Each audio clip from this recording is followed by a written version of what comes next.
So next lecture is by Professor Karin M. Fierke, who is a professor of international relations in the School of International Relations at the University of St. Andrews. She has published 6 books, including recent snapshots from home, Mind, Action, and Strategy in an Uncertain World. This book is available in our library. She has also written Critical Approach to International Security and Political Self-Sacrifice, Agency, Body, and Emotion in IR. And also, she has winner of Sussex International Theory Award. She has also written numerous articles, including 2019 Global Conversation, Relationality, Embodiment, and Power in the Move to Global IR, written with others.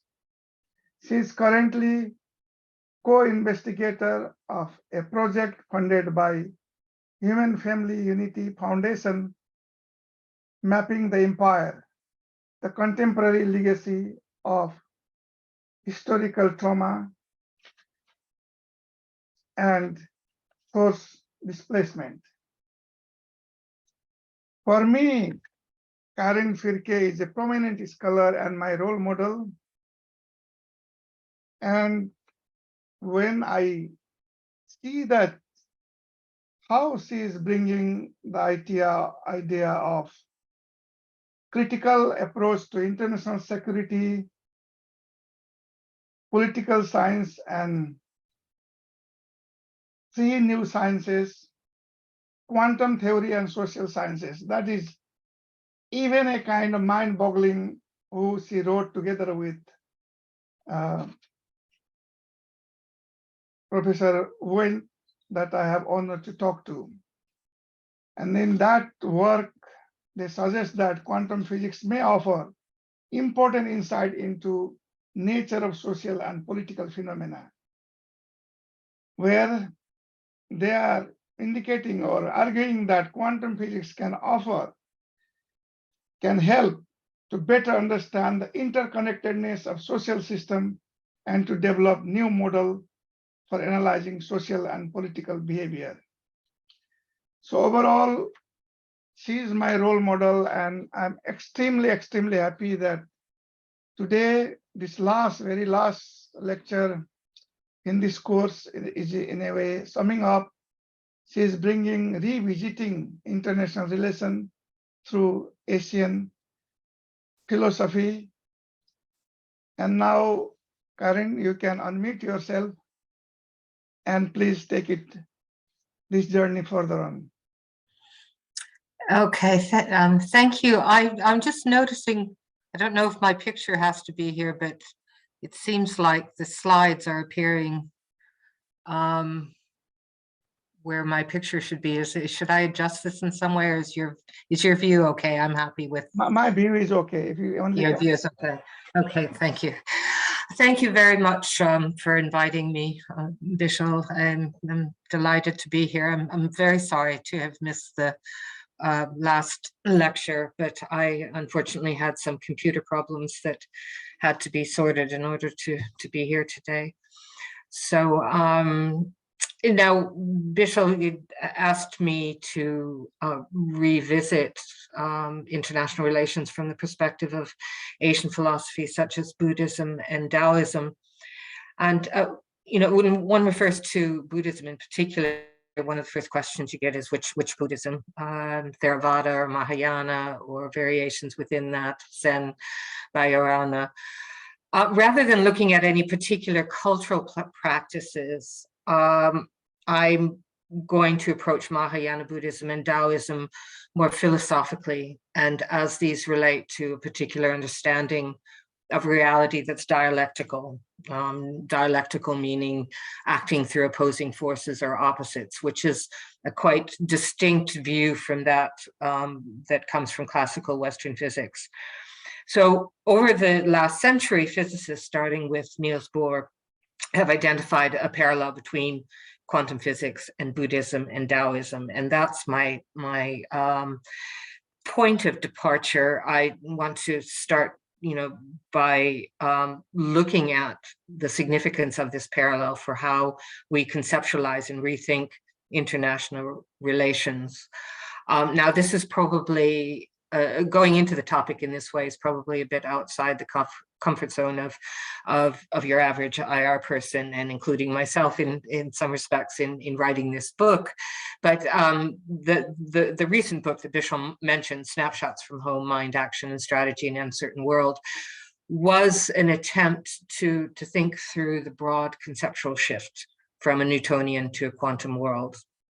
And I would mention that the latter is now sort of widely understood to be a more complete understanding of how things work. But more importantly, in this context, is how Buddhism and Taoism can help in thinking about the human implications and potentials that arise from this. So this lecture is an attempt to go a step beyond the book, which wasn't too directly about international relations, to also think about how this impacts on how we think about international relations, and with relevant examples from climate change to war. Now I'm going to have problems. I'm not not quite sure why I'm not able to switch. There's that it. There we go. Thank you. Okay, so the book takes the pandemic as a point of departure, and that the pandemic exposed a number of cracks in society, or about what we assume is normal, and this would have looked somewhat different from different parts of the world. But given my positionality in the West and where I'm coming from, it's an attempt to try to look at the assumptions and values that I or we carry along and from a different angle. And arguably much of the world is put in a position of having to do this often when, for instance, if somebody comes from another part of the world to the United Kingdom or the United States to study. For several years, I taught a module called Agency and Strategy in non-Western political thought. And at the beginning of every semester, I asked students why they took it. And they said their most common answer was that they had taken it because everything they had read throughout their time at university had been published in the West, and primarily in the US and UK. So while it's more typical to bring existing assumptions of international relations to the analysis of the foreign policy of for instance, India or China, Snapshots from Home was instead a thought experiment by which I tried to look into some of these cracks exposed by the pandemic, and to do so drawing on tools that emerged from a very different time and place, and drawing on this parallel with quantum physics. So now the idea of repositioning the apparatus is sort of, like a lens you're looking at the world through. This draws on a quantum argument that the observer is always entangled with the apparatus of observation and measurement. So if we're drawing on IR theories, these are an apparatus in and of themselves by which we understand the world. But from this quantum position, neither the position nor the apparatus itself is fixed, but it's continuously changing, and what is seen is going to be a function of one's position. So this creates distance from a claim that the world exists out there independently of us, and that we're simply objective observers. And it's further consistent with arguments about a pluriverse that have been made much more frequently recently in IR, and that there are several different positions from which to view the world rather than simply a single God's eye view. Now, one way to think about this in quite simple terms is the Taoist imagery of walking around a mountain. And from any one position in relation to that mountain, or as you move around it, what is seen and not seen at any one moment is going to be a function of where one's standing, the time of day, and the position toward the whole changes as one moves around the mountain. But the further trick is to avoid seeing the mountain simply as a thing, but rather as a whole that's composed of parts. It's got trees and slopes, etc. And it is itself a part in relation to a larger whole, a mountain range that has further parts and so forth. And there's also an underlying entangled ecology to the mountain. So this doesn't dispose of some notion of truth, but it does suggest the limits of our ability to grasp it completely or fully. And this is a view that's consistent with the claim that truth is one but has different names. And which is a statement that comes from the Rig Veda, which is one of the oldest Hindu Vedas. So what happens if we look at everything happening around us, including international relations, from a different angle than we're used to, and adopt a different apparatus than might usually be the case, and one that's more suitable for the analysis of uncertainty? Now, Einstein made the point that you can't address a problem with the same mindset that created it. So concepts such as Hobbes' state of nature, the security dilemma, or anarchy, they do highlight the uncertainty at the core of international relations. But many of the tools of analysis that are adopted, or social scientific tools of analysis, have emphasized rational action, predictability, and generalizability. So it's much different than uncertainty. And yet, in practice, the discipline has more often than not been blindsided by change, whether we're looking at the end of the Cold War, which raised huge questions about the assumptions underpinning IR, to the attacks on 9/11, Arab Spring in 2001, the war in Ukraine, and some of the food and energy security existing around it. You know, none of these things were predicted. So the key issue here we want to think about is one of uncertainty. How do we study it? And what does it mean to act in conditions of radical uncertainty? What happens to agency in conditions that are so unpredictable that conventional wisdom can, within a matter of weeks or even days or hours, be turned on its head in response to a dramatically changing context? So in what follows, I approach the problem through an exploration of this parallel between quantum physics and Asian philosophy, which has been articulated by many physicists over the last century. And my focus is on the philosophical and conceptual underpinnings of both, rather than either mathematics in the case of quantum physics, or the more religious expressions of Taoism or Buddhism. So in particular, I want to flesh out three specific parallels relating to ideas about impermanence, complementarity, and entanglement. Now, IR as a field has been no less static than the world it studies. Constructivists and post-structuralists have challenged the underlying positivist assumptions since the 1980s. In the 1990s, Robert Keohane made a distinction between positivists and reflectivists, which suggests that one is science and the other is non-science. The quantum social science debate shakes up this binary a bit. Alex Wendt, who Bishal mentioned, has argued that social scientists, including constructivists, and particularly conventional constructivists as he represented, remain indebted to the assumptions of classical Newtonian physics.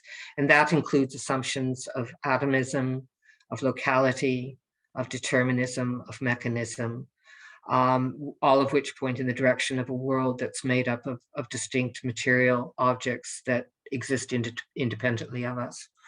A quantum turn, by contrast, highlights the importance of consciousness, And that's one of his main points, that consciousness hasn't been taken sufficiently seriously, but also indeterminism, nonlinearity, and entanglement in a quantum world. So from my perspective, claims about how the world works, how it functions, have implications for how we study it or how we act within it. And if uncertainty is the problem, then we're going to get a lot further if our point of departure is quantum assumptions than Newtonian. But there's still a problem, and that is that the jump from saying something about the activity of subatomic particles, which is the preoccupation of quantum physicists, to saying anything meaningful about the kinds of social and political problems that humans or the planet presently face is a quantum leap. And Mahayana Buddhism and Taoism, and the book also has a chapter on Gandhi and Hinduism. These provide a reservoir of knowledge that has been developed over millennia that is related to questions of mind, action, and strategy in conditions of uncertainty, which provides food for thought. And I'm not a physicist, and I'm not trying to be one. I'm instead asking a question about how our conception of human mind, action, and strategy changes if we shift away from the assumptions grounded in Newtonian physics, which have underpinned much thinking about IR, even if we don't generally talk about it that way. If we shift from those assumptions to those of quantum impermanence, complementarity, and entanglement, what difference does that make for the world we see and how we act within it? This parallel further makes it possible to address a disciplinary blind spot that arises from the origins of international relations in the United States and the United Kingdom, which have been the centers of global power over the last few centuries. Approaches that build on systems of thought beyond the West are often dismissed, among others, because they're associated with culture. And as a result, they're assumed to have little to say about the universal truth of science. And one consequence of this has been an absence of attention to other voices and systems of knowledge in shaping how a purportedly global phenomenon is understood. Many indigenous knowledge systems were silenced or destroyed in the process of imperial expansion. And the British Empire being among the most dominant. A parallel between quantum physics and Asian philosophy both challenges and destabilizes the science culture binary. It therefore expands the potential for a more global international relations debate. And in this respect, a thought experiment by which we momentarily step outside the normal assumptions of international relations may help in this rethinking process of who we are as a planet and how to navigate the potentials of a post-pandemic world, of the post-pandemic world. So the parallel between quantum physics and Eastern Asian philosophies has been drawn in a number of ways. One of the most famous was articulated in Fritjof Capra's book, The Tao of Physics, which was published back in the 70s and was very popular at the time. And he contrasts quantum science with Eastern mysticism. And I make a claim in the context of the book that this isn't a very useful contrast if what you're trying to understand is action and strategy within the world, and particularly at the international level. So a parallel between science and mysticism takes us out of the world rather than situating humans as actors within it. The father of the Copenhagen school of quantum mechanics, Niels Bohr, used the parallel to Buddhism and Taoism to instead point to the potential insights of quantum theory for other domains of experience and for humans as observers and actors in the world. And the German physicist Werner Heisenberg claimed that he actually began to better understand quantum physics as a result of discussions that he had with the Indian poet and philosopher Rabindranath Tagore, and that quantum physics couldn't be all that crazy if an entire culture was based on it. So the quantum social theory debate that's presently going on often seems to get stuck by a question of how do we scale up from the activity of subatomic particles to the macroscopic activities of human beings. So it's sort of stuck in a question of reality versus analogy. Bohr and Heisenberg instead got insights into quantum physics through observations of human life, and this is particularly in the context of Asia. Now, according to the Dalai Lama, the central philosophical problem that is posed by quantum mechanics is whether the very notion of reality, and reality here defined in terms of essential, real constituents of matter, is tenable. He instead makes the point that the concept of emptiness in Buddhist philosophy provides a coherent model for understanding a reality that's non-essentialist, and that's applicable from the subatomic to the human level. Classical physics starts with a world that exists independently of us and is largely material. It's a world of things. The thingness of states, for instance, is expressed in realist assumptions of IR, that states exist prior to the international system and can be distinguished by their separateness, which is often represented with the metaphor of billiard balls. Both quantum physics and here the Dalai Lama are saying that the assumption of an independently existing world rests on an illusion of substance and of essence. And the 2nd century Indian Mahayana Buddhist philosopher Nagarjuna instead made a distinction between the emptiness of the universe on the one hand and dependent origination or arising on the other, and the latter refers to the causes and conditions from which a specifically relational reality comes into being, and in a continuous process of change.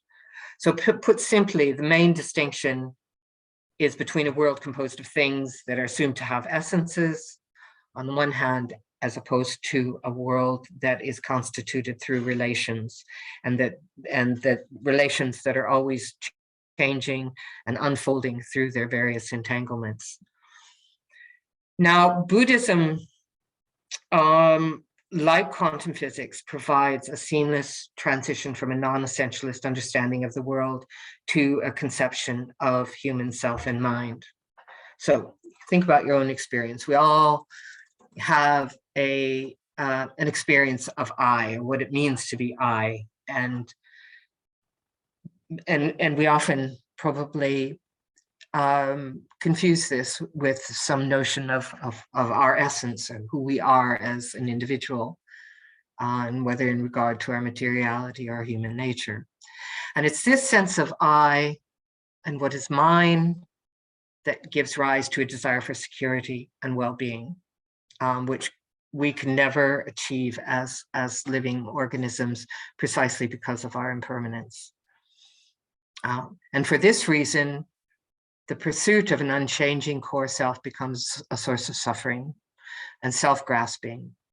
And this can take the form of ignorance, hate, and greed, which are the 3 poisons. Now, the theoretical physicist Carlo Rovelli draws on Buddhism to talk about the problem that impermanence and thermodynamic decay, what these raise for humans. Our impermanence, he argues, creates an emotional burden that arises from the difficulty of accepting our vulnerability and mortality.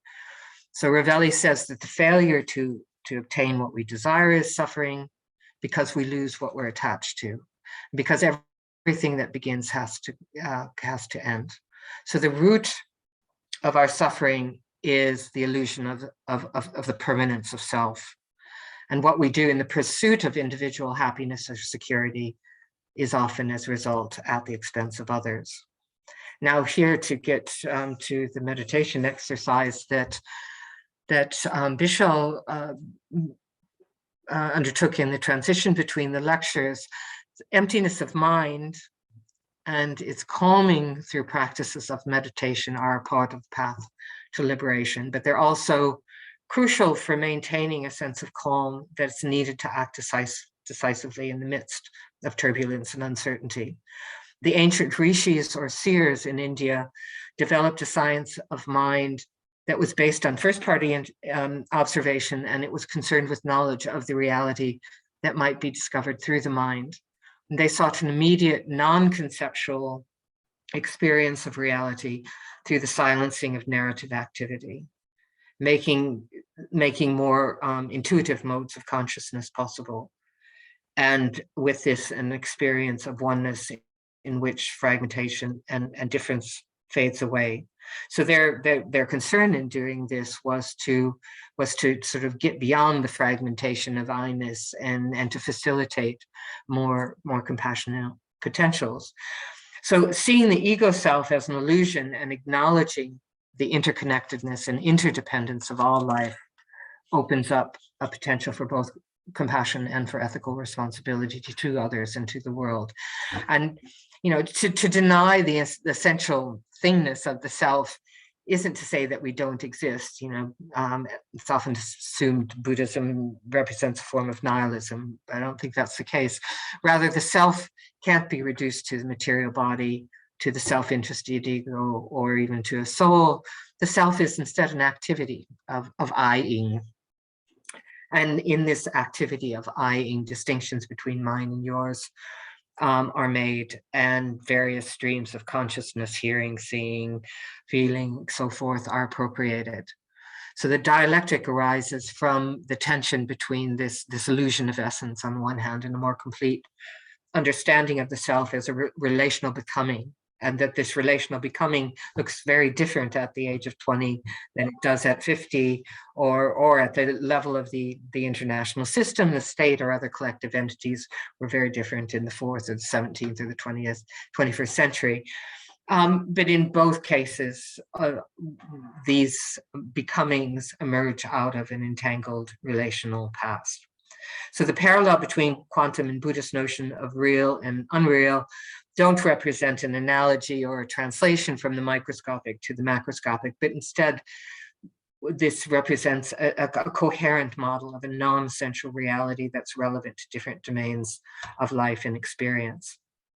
Now, on the surface, this may sound very, very far away from international relations as we know it.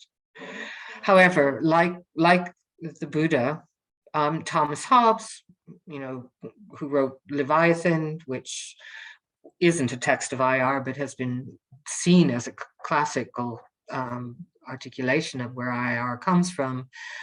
Thomas Hobbes started with a problem of impermanence. He highlighted the state of nature, which is a context driven by ego selves who are seeking self-protection, and which is a state of war. And in his argument, the creation of a social contract displaces the problem to the level of states, who then enter into a state of war. So, building on this tradition he starts with uncertainty, but building on this tradition, we tend to think of states in terms of their separation as thing-like, as ontologically prior to their engagements or commitments to other states or on a planetary level. So they're like individuals in a state of nature. James Sterdarian, a professor in Australia, in his first book about diplomacy, talked about the cobbling together of a set of rules in order to avoid the worst excesses that arise from the separation of states, which is, prior to the relationships constructed between them. So the problem of perpetual insecurity, referred to by Ravelli, is also the problem of the security dilemma, where each state assumes the worst and arms to protect themselves. And this contributes to a greater likelihood of war and greater insecurity for everyone. Now, Buddhism starts with the same problem of impermanence, but changes the equation. States, like individuals, possess an illusion of essence and an I that appropriates and claims things for its own purposes, for its own security. So you can look at the present Russian invasion of Ukraine, attempts to claim Ukraine as its own, as an act of appropriating appropriating an I.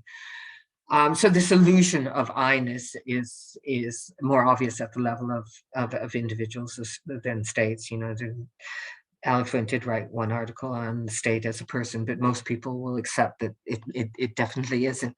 From the perspective of Buddhist dependent origination or arising, states like individual arise from relationships, from the causes and conditions that have shaped them. They're a product of habits of I-ing, and appropriation that go back centuries and that emerge out of patterns of acting vis-a-vis others. Now, the obvious difference between individuals and states is that states can't meditate. It is, however, worth mentioning that mindfulness, which is sort of an offshoot of meditation, among others, has been used in the treatment of PTSD of soldiers who fought in Afghanistan and Iraq. It's been introduced into various Western institutions, from hospitals, schools, university, prisons, and even parliaments. And the relationship between emptiness and trauma is very interesting, because arguably both are represent an experience of emptiness. Several interviewees in the context of Ukraine referred to the emptiness of the trauma that they had experienced. Trauma is a sort of emptiness insofar as it involves numbing, although it can also involve a flood of emotions related to fear and humiliation, which can overwhelm and lead to efforts to isolate and protect the self. Jenny Edkins has referred to trauma as a loss of radical relationality. Mindfulness seeks a form of emptiness, but it's very different than trauma. It involves a repositioning of the mind to more clearly see the ego from a more relational angle, and thus, you know, restoring the potential for positive relationality and compassion. Meditation or mindfulness also involves a repositioning toward the narratives that run through the mind or through society, even to the end of, you know, introducing some kind of calm. All of us have multiple narratives that are continuously going through our head, and some of these will be negative and debilitating. Societally or politically, we can see the impact of the toxic polarization of narratives through social media, which is particularly evident in the context of Brexit in the UK or the Trump elections in the US. So the narratives have been real in their relational implications. They've been highly destructive. But they also sort of, when you approach things in terms of these narratives, they reveal an absence of essence. If we take something, a state, for instance, the United Kingdom, and ask what its essence is, say, you know, is it a global empire? Is it a sovereign state? Is it a part of the EU? Is it the rump of England and three historical kingdoms? Which is its essence? And the central question is the extent to which we can step back from this swirl of narratives and ask a different kind of question, less about what it is, and more, or less about the interests of the appropriating I or state, and more a question about who is suffering. And this might also include an acknowledgement of the impermanence of the planet. And here I'm referring to climate change and a tendency to forget that it's actually happening. Climate change provides a backdrop for thinking through a second point of parallel. And I start with the quantum concept of complementarity and Taoist yin yang, but this also finds expression in particular tradition of Buddhism, Zen Buddhism, which is Japanese in origin and has been influenced by both Taoism and Mahayana Buddhism. In 1961, the Belgian physicist Leon Rosenfeld asked the Japanese physicist Yukawa whether Japanese physicists had the same kind of difficulty their Western colleagues had in assimilating Niels Bohr's ideas about quantum complementarity. And his answer was no. Bohr's argumentation has appeared very evident to us all along. You see, we in Japan have not been corrupted by Aristotle. And what he's referring to here, I think, is Aristotle's law of non-contradiction, that states that two sides of an opposition can't both be true. They represent a contradiction. A contradiction is a relationship of either or. Complementarity and yin yang, the Taoist concept, express a relationship between opposites that at one and the same time are mutually exclusive to the extent that they can't both be seen at the same time, but they're also mutually implicated, which means that they're entangled with each other. And hopefully this may, if that sounds rather abstract, hopefully will become a bit clear. The complementarity arises from a problem of observation and measurement. And given that the observer is assumed to be entangled with the apparatus and what is seen as a function of positioning, in a more classical conception of reality, objects exist independently in local space. And this makes measurement relatively easy. I can measure the distance between point A and B, and this is a local relationship. So everything's visible and the distance can be measured. With quantum complementarity, where everything's moving, measuring one part of a pair, such as the position of an electron, makes it impossible to measure, for instance, its velocity, yet both are necessary to get a more complete understanding of the object of study. So complementarity and Taoist yin yang highlight the difficulty of observing opposites in motion at the same time. And as such, the entangled relationship, whether we're talking about wave and particle or human and nature, is in the first instance between something that's not present and not seen and something that's present and seen, and that this is a co-creative relationship of continuous motion. Taoist philosophy sees yin yang as a generative force in the world, in the universe, from which its diversity emerges. So what's the significance of this for understanding the human place in the environment? Just briefly, I again want to draw on the social contract tradition as a foil for purposes of contrast. Take somebody like John Locke, who's informed a lot of liberal philosophy and who made arguments about equality and freedom that influenced Thomas Jefferson in writing founding documents of the United States. However, his arguments about property also justified the appropriation of everything that exists in the state of nature. The logic, when applied politically, often then extended to justifications for the enslavement or the dispossession of human beings who were a part of the state of nature. So nature is there for appropriation. It's to be controlled by humans. And ideas of human dominion over nature have contributed to the development of the Anthropocene, which refers to the present era that we're living in, where control of the environment is almost complete. But from the perspective of complementarity or yin yang, you can say that the opposite is also the case, that we're losing control with climate change. And this is evidenced in the increasing frequency of extreme weather events. The Tao Te Ching, one of the central seminal texts of Taoism, states that to try to control is to lose control. So Taoism resituates humans and their artifacts within nature, relies on a concept of parity of being, of all things being equal in their being, and which is ideas that can be found in other streams of indigenous thought and in other Western thought, such as the new materialism. So Taoism adds a specific notion of actionless action. To say that action is actionless is not to equate it with inaction or passivity, as it might sound like on the surface. Rather, a focus on inaction or passivity ignores the dynamic nature of yin yang or complementarity. Action that is actionless is attuned to the larger environment of which it is part, rather than being separate from it or acting on it. And it's able to navigate the potentials, both seen and unseen, present and non-present, with minimal effort and to maximum effect.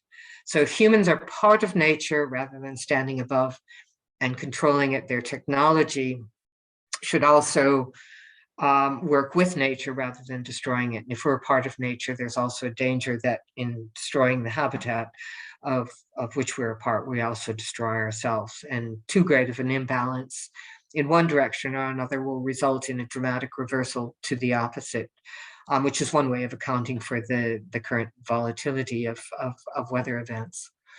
Now, emptiness and calmness of mind, as discussed earlier, is an important part of the ability to navigate an uncertain landscape and to act effortlessly.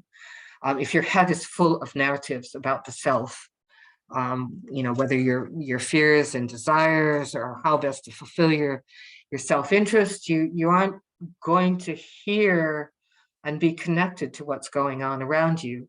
So action is about moving with and within an environment, but seeing and knowing rather than imposing narratives in your head onto a reality that doesn't necessarily match them. So how does this, how then does mind relate to action? Meditation develops the skill of detaching consciousness from the proliferation of emotions and narratives that run through the head, the mind.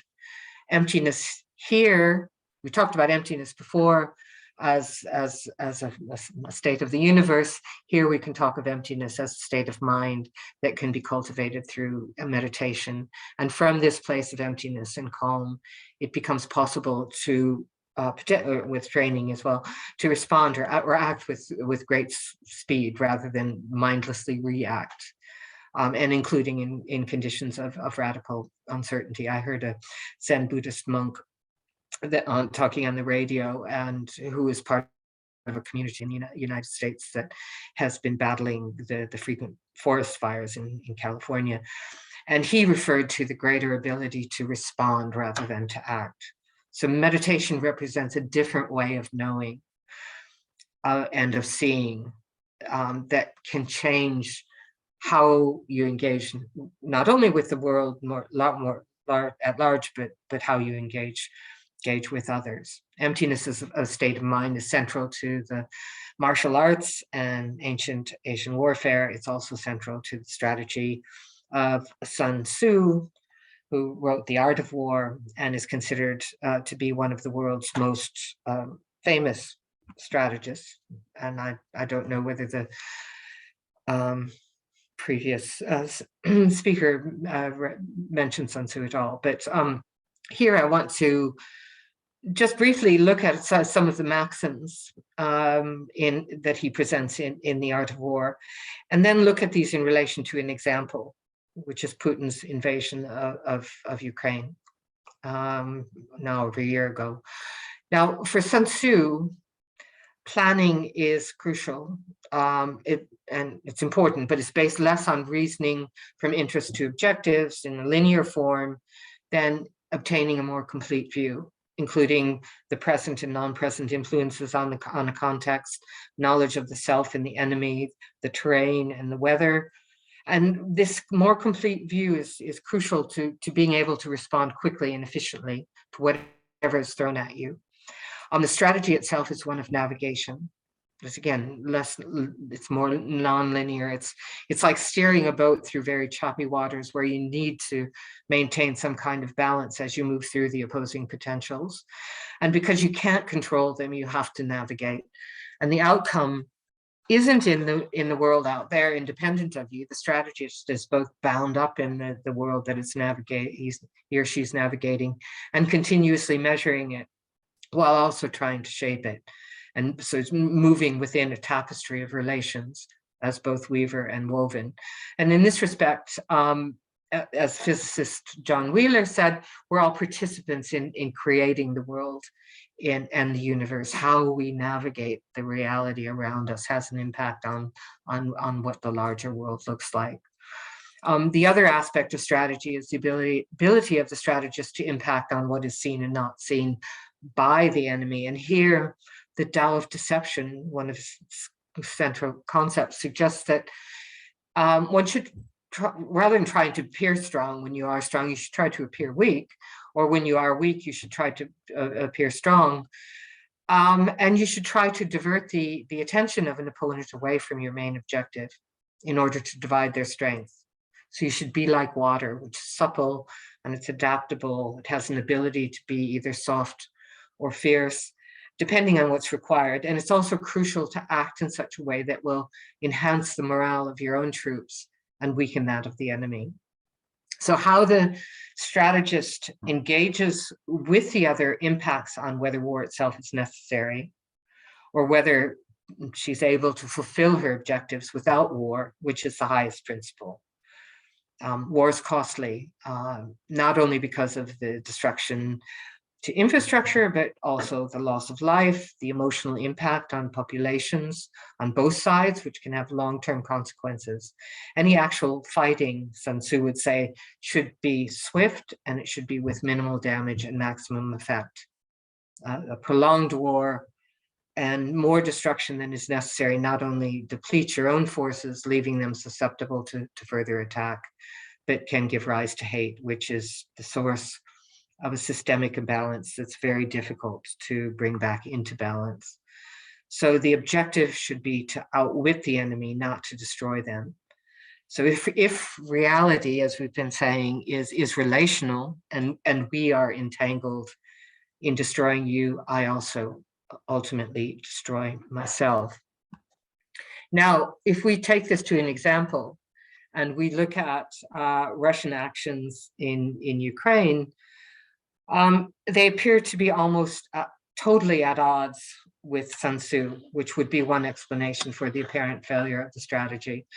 But it's also a bit odd because, at least in my understanding, Sun Tzu is part of the Russian playbook, or the Art of War is part of the Russian playbook. So, you know, why would this kind of level of mistake have been made? So whether, just to sort of look at that context in relation to some of the principles I just went through, whether Putin knows himself is an open question. I don't want to go into it. He did show a lack of knowledge of the Ukrainians. His assumptions about how they would respond rested on an inaccurate premises that Russian troops would be welcomed as liberators and that Ukrainians wouldn't resist. The steep resistance that they did meet impacted negatively on the morale of Russian troops. Another point, the war has involved a maximum effort for minimal gain. At the beginning of the war, Russia lost more troops in a month than American losses of soldiers in Afghanistan over 20 years. Russian troops have inflicted wanton destruction, which has created trauma and hate that will be enduring. Putin's trying to destroy the Ukrainians rather than outwit them, and in the process may destroy Russia and the larger world. So Putin's strategy seems to fail on every count, unless you look at Ukraine as about presenting an appearance of weakness in order to divert attention from other more global objectives.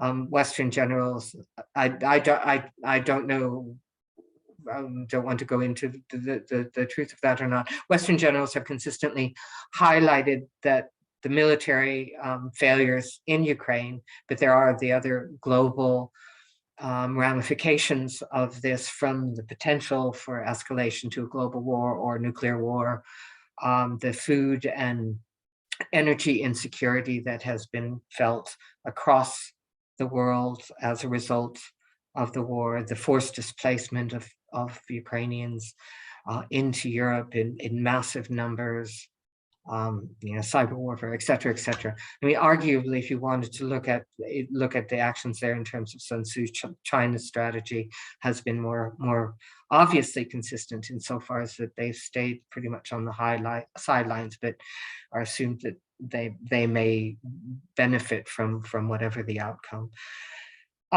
But here, what I primarily want to emphasize is the importance of the relational dimensions of the strategy in harming the relational whole, of which one is a part, or other parts that are intertwined with the self. The self is also harmed. Entanglement makes other interest rational and pure self-interest dangerous, both to the self and the other. Self-interest and other interest aren't mutually exclusive, but they're entangled. And this has implications for how we conceive of what is possible, desirable, and ethical for individual, social, political, or international life.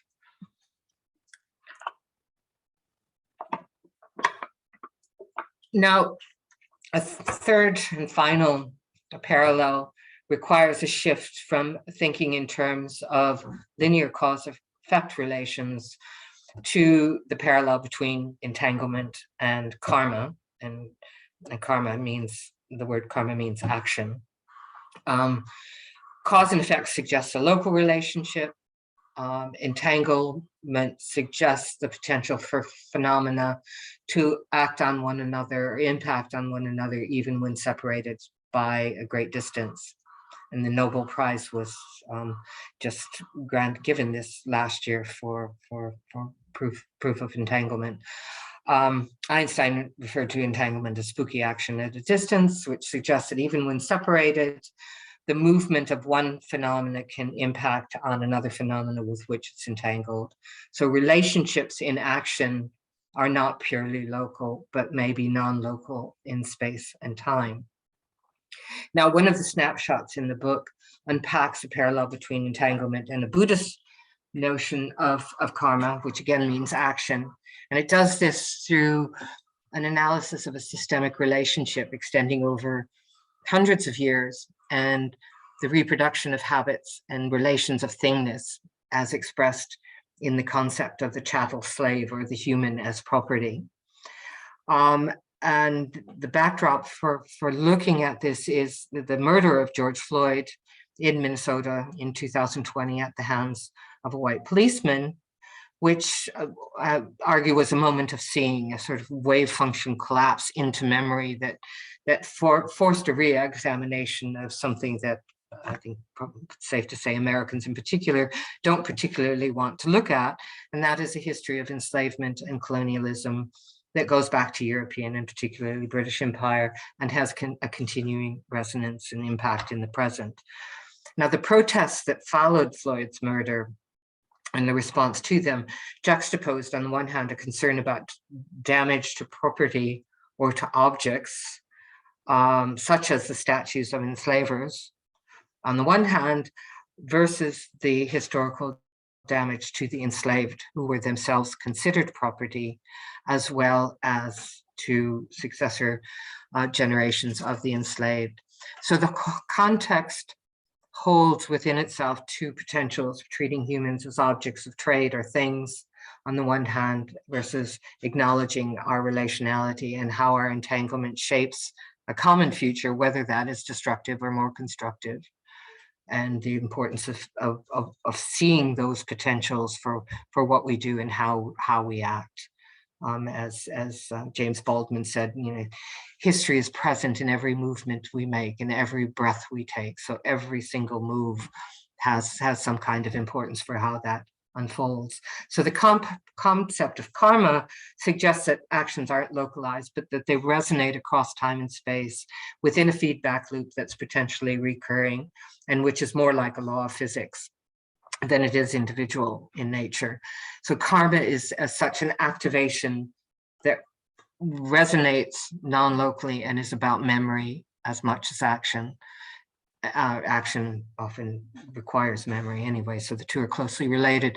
Every movement contains potentials that either reproduce or transform systemic relationships over time. Now, the pandemic and the massive loss of life within it has brought multiple memories to the surface, which have been much more visceral than usual. The overarching memory was the Spanish flu pandemic of 1918, seeing the historical legacy of transatlantic slavery in the context of Floyd's murder contributed to a change of consciousness and magnified demands that this past be acknowledged and addressed. And if you watch the news, you see there have been several examples of demands from Caribbean to Africa for some kind of reparations for the legacy of empire.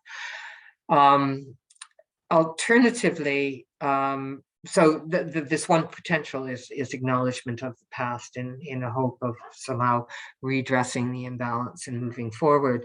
Alternatively, Again, looking at the war in Ukraine, or the Russian invasion and the war has been just about every single actor, and from many different angles, have in some way relied on a memory of World War II, and Zelensky has been very masterful in drawing on these memories as he's been talking to different parliaments and congresses, but also memories of World War I and Cold War, as well as memories of Russia and Chinese Empire. And this invocation of memories, much as in the case of George Floyd, potentially pulls back into a performance of earlier patterns. And same can be said of Britain's the invocation of Britain's history of empire in the context of Brexit, even though Britain is in a much different position than it was in the context of empire. So memory can structure how we understand and how we respond to the present. In the absence of the acknowledgement of loss contained within these memories, there's a danger of reenacting a karmic entanglement with the past rather than laying it to rest and doing something different.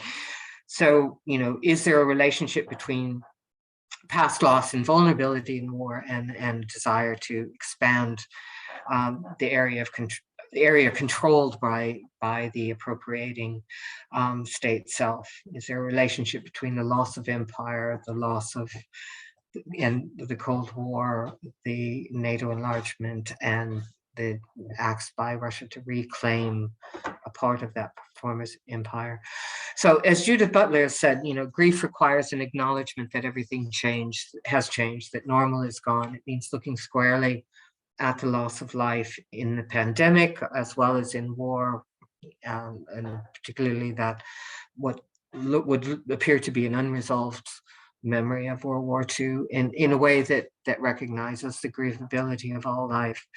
So each of the memories that have been invoked in this context, arise from particular historical experiences and from different global positions, but these experiences are also historically entangled.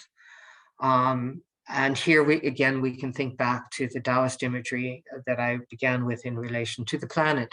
So the world represents a whole, which is at one and the same time part of a larger whole, the universe. What is seen by the observer as their location in time and space changes is always partial. The shifting apparatus moves toward a more complete view, even when a capture of this complete view is beyond the realm of the possible.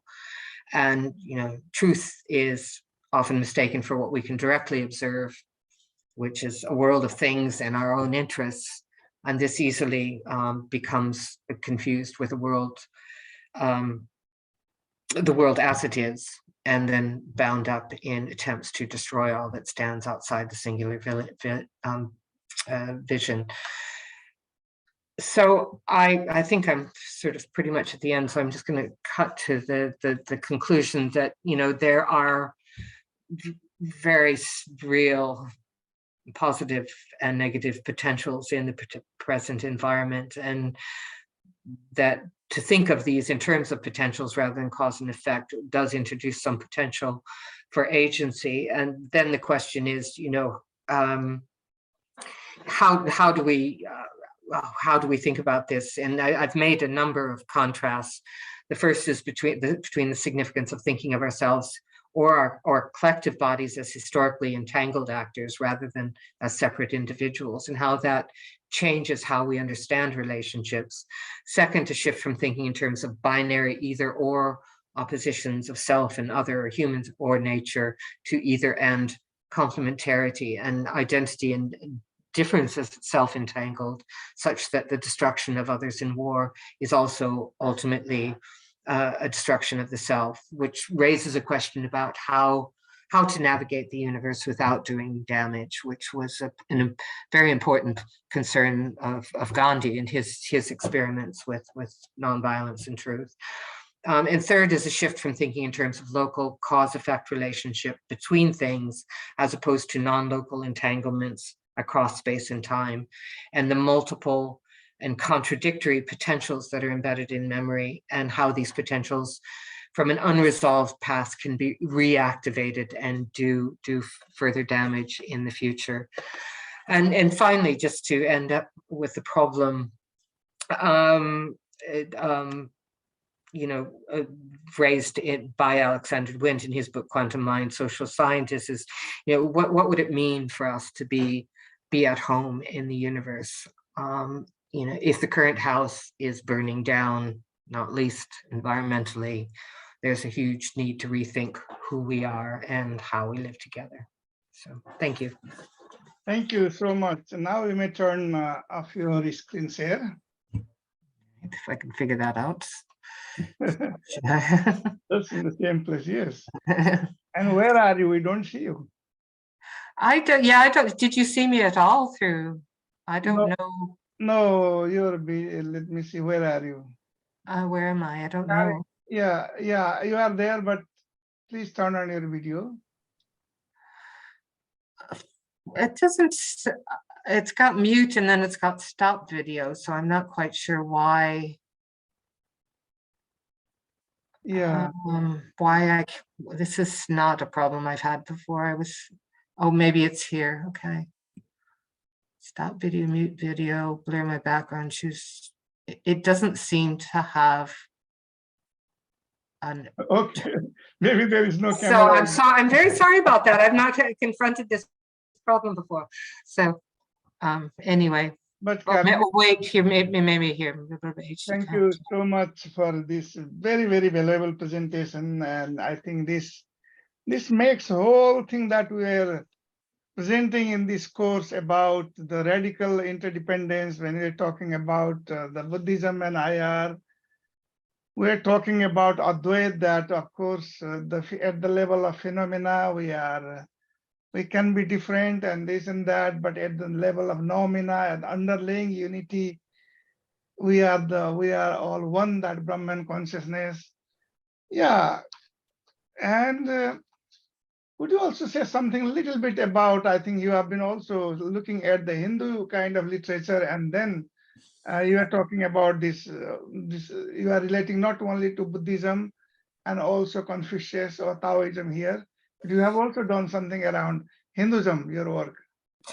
Well, I had, there was just one, the point of departure for the book was this claim from the Rig Veda that truth exists, but it has many names. But there was one chapter on Gandhi that looked at his concept of desireless action and the sort of underpinning of his nonviolence as it relates to a notion of karma and in the context of India's claim to independence from the British Empire.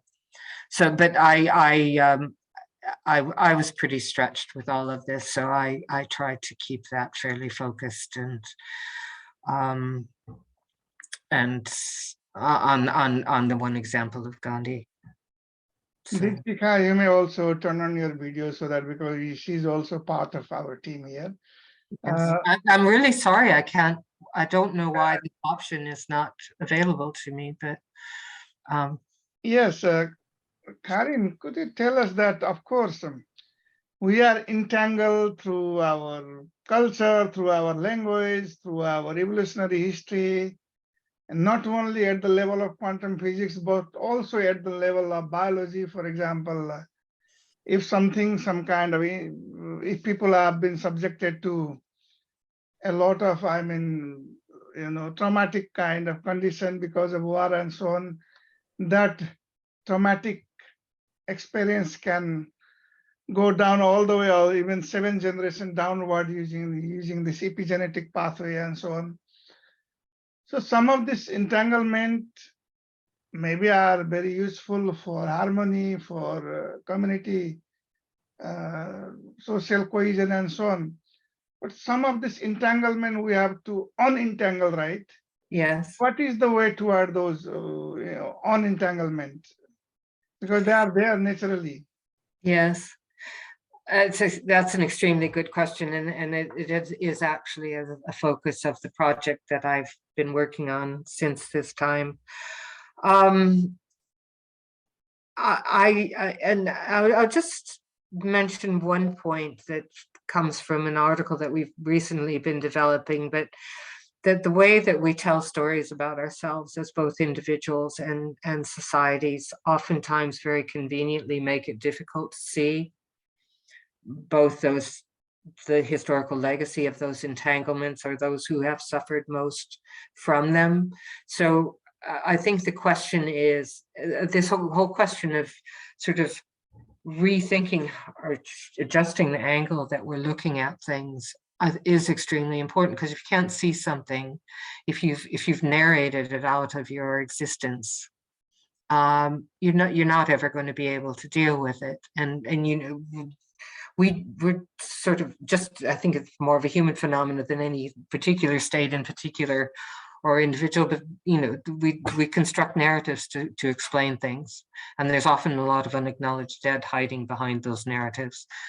I will give one of my PhD students credit for that particular articulation. But so this just finding new ways to get us out of ourselves and look at the world in a different way.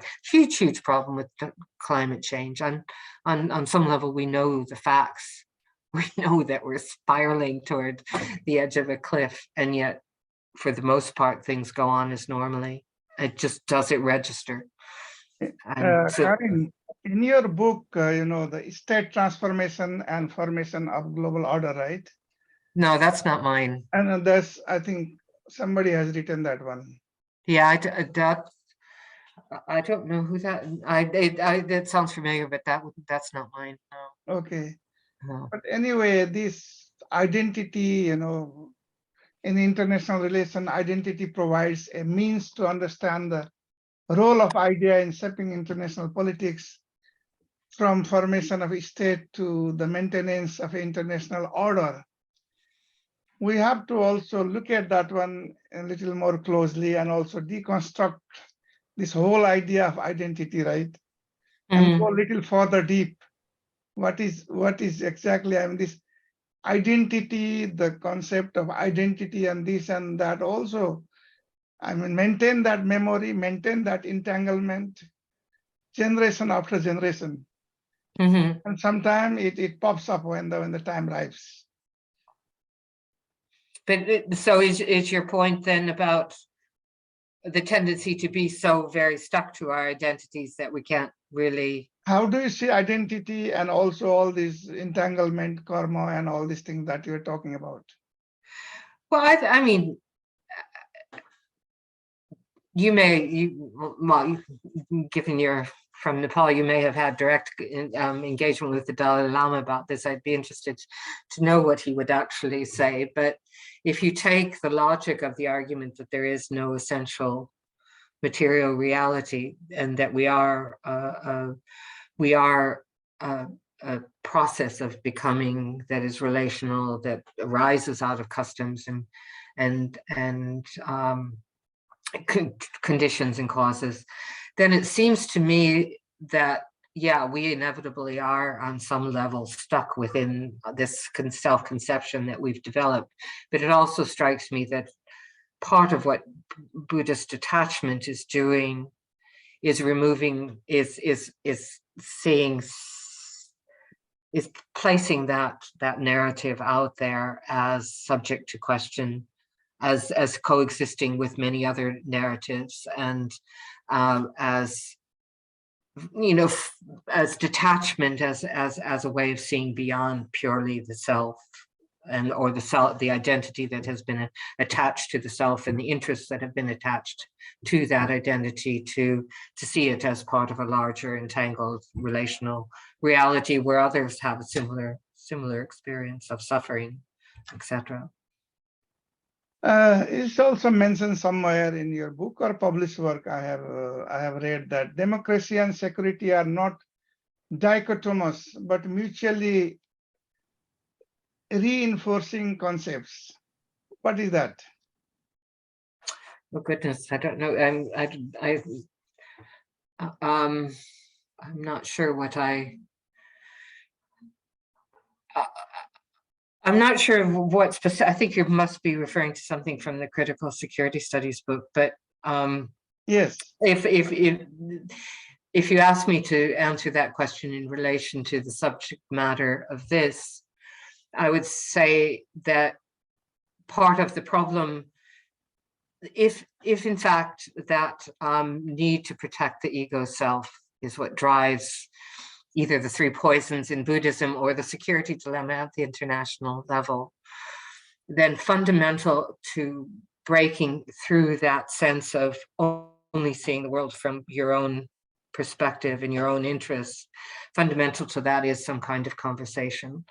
And democracy, of course, is an obvious place where that conversation is facilitated, although it's been a bit rocky lately in some of the most known democracies. So if that, and this is actually the piece on global conversations that you mentioned in the introduction, that's one of the main points of that, is that, you know, identifying the positive relationality of the self means an ability to engage in a larger conversation about what a particular past has meant globally for those who have benefited or those who haven't, and through that conversation itself to begin to change and reorient.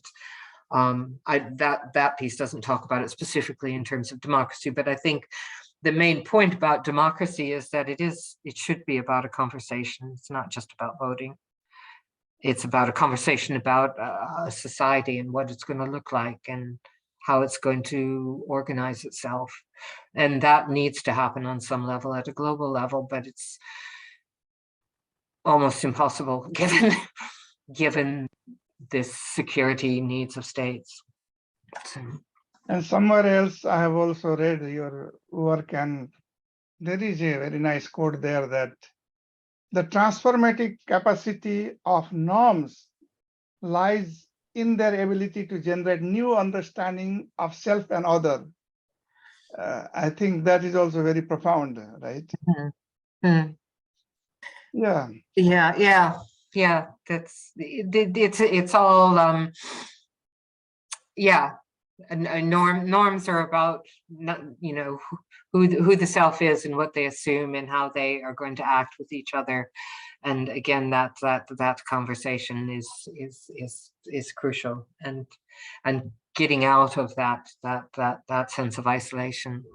So Great. I think anyway. your vision and passion that was written even before this idea about global IR came, that the study of international relations can no longer be confined to the analysis of a state and must encompass the interaction of wide variety of actors across multiple levels, from contending, this was from a contending image of world politics. Mm-hmm. So great, Karin. We are, as I said, you are our role model. Oh, thank you. That I will now. Anybody can unmute and ask question. Deepsika, are you there?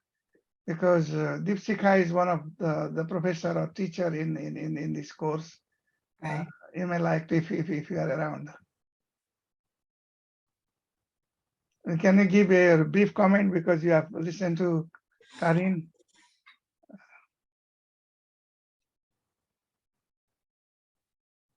You can unmute yourself.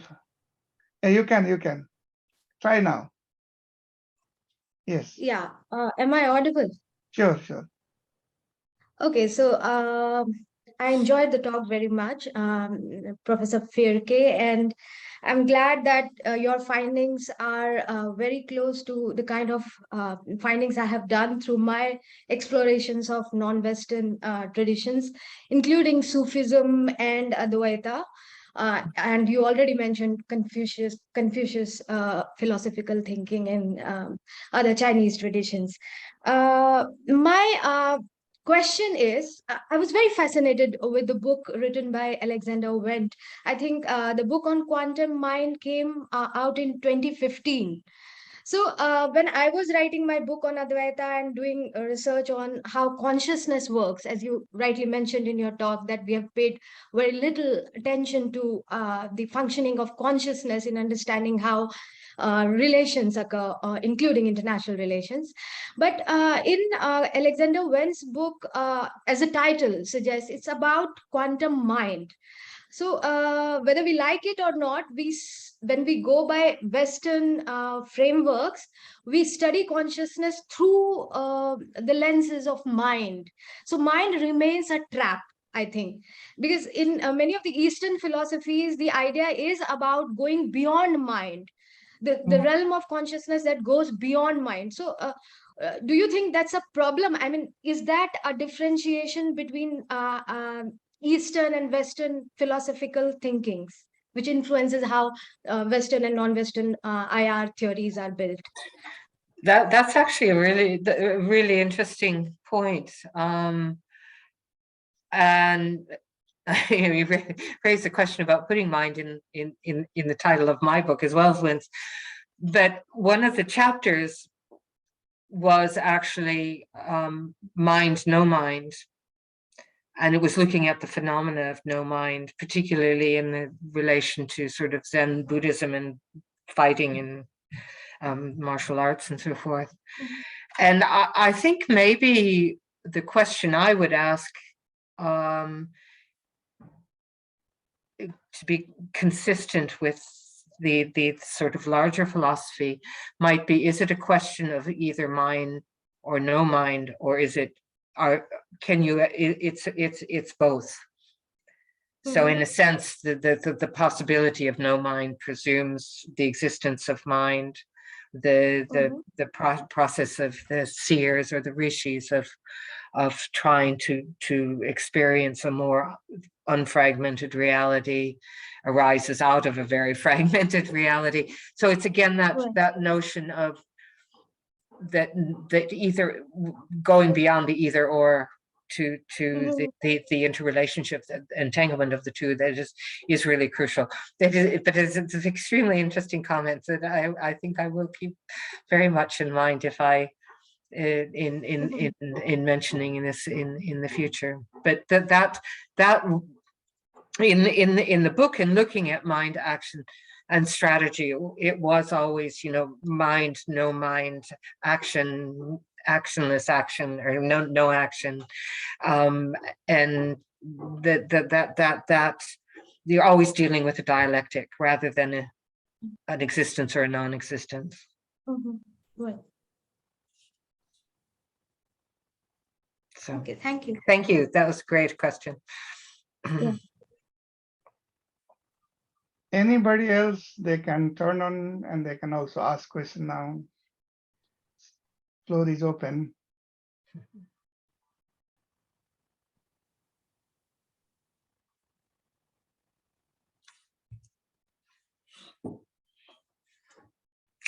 I assume they must be very tired if this is the last in a long series of. Yes. Have you had lectures the entire day? No, we started from 2 o'clock, but they may have a other lecture. Yes. During the daytime. And India is Deepshikha is in India. It is already, I don't know. Oh, you're in India. Goodness. Yes. Very different time of day then. Yes. Yeah. Yeah, and then Karin, just to say that Deepshikha has written number of, I have noted that in India, several young and dynamic people are coming. This is the book written on Kautalya. Oh, yes. Nayar. Oh, yes. Deepshikha. Yes. And also she has written as Advait. This is, I think, the Prime Minister. I'm less familiar. He brings aspect of it in the G20 meetings. Oh, interesting. And also she has. It's lovely to put a face to a name. Unfortunately, I can't put my face to my name. It's the wonders of technology. Also edited on this Sufism and IR. All right. Brilliant. I was familiar with the first, but I From the look out for the others. today's lecture that you have heard, how do you relate to Advaita?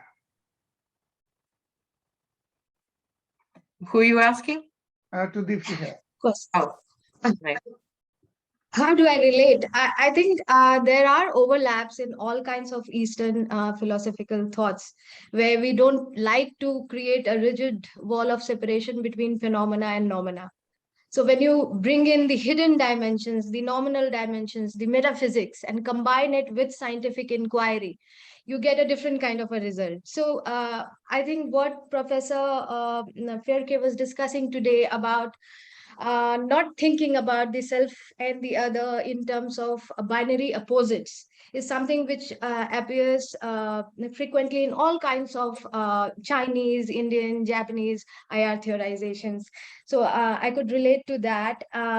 Still, I was wondering, maybe this is another question from Professor Fierke about the statement that you made that when we observe reality, it is something which can change with the change in position. But then in Advaita and Sufism and many of the Buddhism inspired Japanese discourses, we do find that the notion of permanent self or other is not there, because the self and the other also transforms. So if our self is transforming continuously, then the position that we take also transforms. So how then that changing, ever changing position would define our narratives? And the dilemma is that we know that as authors, when we generate a narrative, it acquires a portion of the collective memory, and then it becomes rigidified, and it passes on from one generation to another. So how to break that loop? That's my Yes. question. Yes, you know, again, the very, very interesting question. I mean, first of all, on the similarities across different traditions, you know, the more I've looked across various traditions, they're all, of course, very, very different, even within any one. You know, sort of offshoots and divisions that develop, but you know, approached as an underlying metaphysics or a way that the world works. There are, you know, a lot of different non-Western and indigenous philosophies that share certain kinds of family resemblances, which is just, you know, it's ways of thinking and being that have emerged in very, very different parts of the world, that most of them suppressed in some way in the context of modernity, but interesting overlaps. In terms of the question of the Dalai Lama again, which actually I think that comment is very similar to the one I was making in relation to what he would say about identity, because I think that is a, part of the problem, and part of that narrative distancing that happens with mindfulness is sort of distancing yourself from those narratives that sort of take on a life of their own and become fixed and really, really limit what you can see. So they do have the impact of limiting movement. So there again is that tension between something that is ultimately always changing, but something that we're forever trying to hold in place. Because, and I think a lot of that is an attempt to control the uncertainty. I mean, Jenny Edkins was talking about trauma and 9/11, and what happens after that is, you know, trauma is huge uncertainty. The first reaction of the Bush administration, whoever, is to create a narrative that fixes it in place, and this is what it is about, and this is how we're going to think of it, and now we're going to go invade several countries because of this.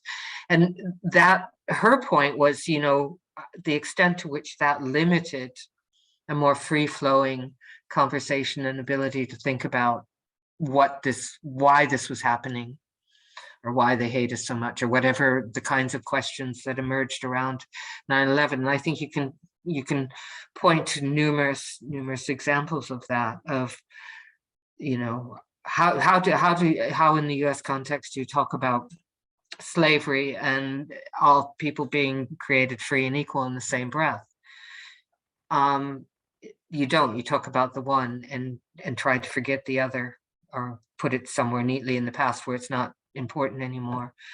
How do you bring, how do you open up that space that is constraining to allow for a more open-ended conversation? I mean, I think it's the key question. But it's I think that it's sort of a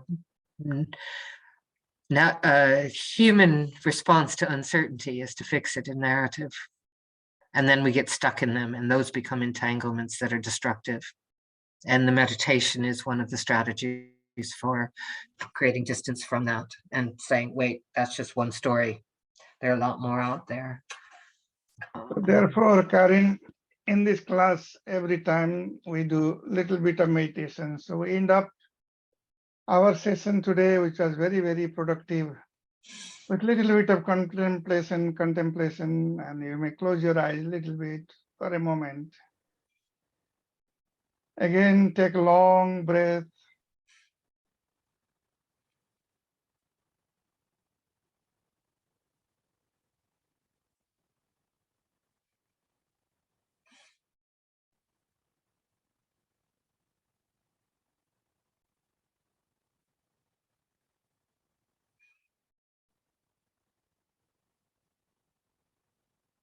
Thoughts, concept, idea, theory,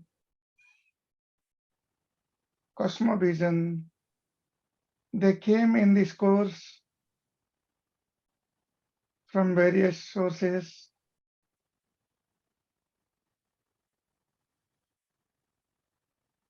We like to express our gratitude to all wisdom tradition,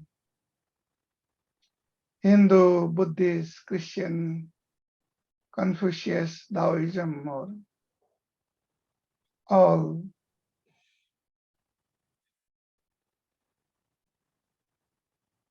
We also express gratitude to those idea, thought, concept that came from individual thinker, Mahatma Gandhi, Gautam Buddha, Kautilya, even Khaldun, Sufi saints,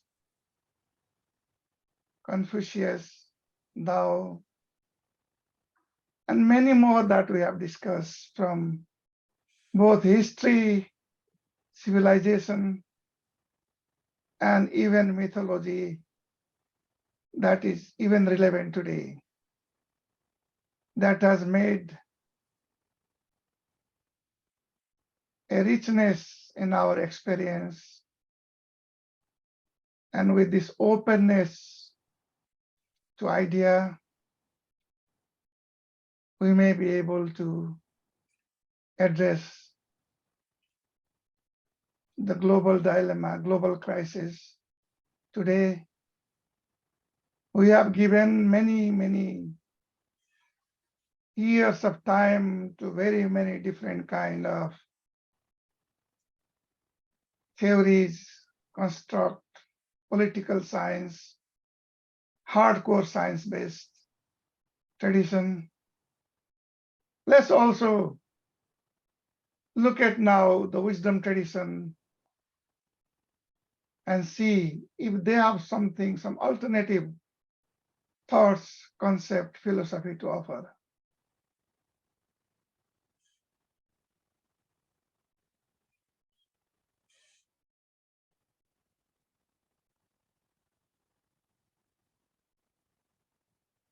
You may bring those ideas in your life, but in a present moment awareness, not to taken by your emotional reactivity or too much of cognitive elaboration. But yes, that existed in that time and context. That may be relevant then, something may be relevant now, even today.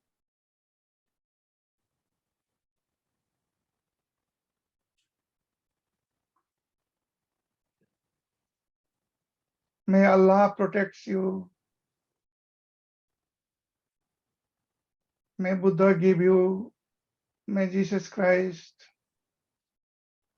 May thou, the way, will put you to a flow of flourishing life. I thank you all. Thank you, everybody, for today.